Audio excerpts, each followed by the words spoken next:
It spans a volume of space that's roughly 10 to 15 million light-years in diameter. All the galaxies in the local group are gravitationally bound together, meaning they're all orbiting around a common center of mass, all held together by gravity's attractive pull. The local group contains about 100 galaxies in total, but most of these are tiny dwarf galaxies, each with only a few billion stars or fewer. The three dominant galaxies are the Milky Way, Andromeda, and the Triangulum Galaxy. These three are the real power players in the local group. Their combined mass and gravitational influence are what determine the large-scale dynamics of the entire group. The Milky Way contains approximately 300 billion stars. Some estimates put it higher, closer to 400 billion. But 300 billion is a reasonable estimate. It's a large spiral galaxy with a prominent disk, a central bulge, and a halo of dark matter extending far beyond the visible disk. It's a beautiful galaxy, and it's our home. Andromeda is actually more massive than the Milky Way. It contains approximately 1 trillion stars. That's 3 to 4 times more stars than the Milky Way. It's a larger galaxy. It's also a spiral galaxy similar in type to the Milky Way but bigger. It's the most luminous galaxy in the local group, though the Milky Way, when viewed from a distance and its full extent is appreciated, would be comparable. The Triangulum Galaxy, M33, is considerably smaller. Contains about 40 billion stars. That's less than half the number in the Milky Way and much less than in Andromeda. But it's still a substantial galaxy, with a visible disk structure and some evidence of spiral arms. Then there are the other dwarf galaxies.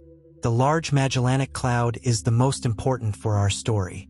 The LMC is about 163,000 light-years away from Earth. To give you a sense of scale, the Milky Way itself is about 105,000 light-years across at its disk. So the LMC is roughly as far from us as the Milky Way is wide. The LMC contains approximately 20 billion stars. It's an irregular galaxy, lacking the organized spiral or elliptical structure of larger galaxies. Its shape is irregular, misshapen, likely due to tidal forces from the Milky Way's gravity. The LMC is currently being torn apart.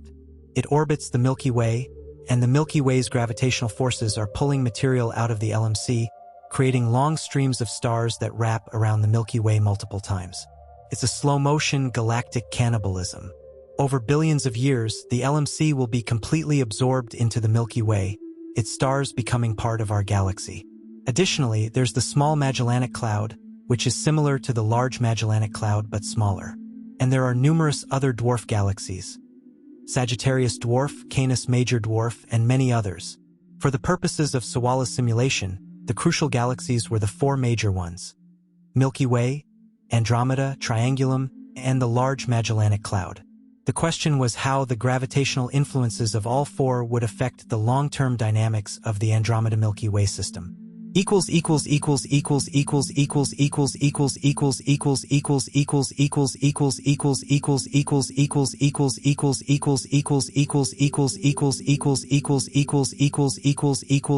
Part 8. The triangulum effect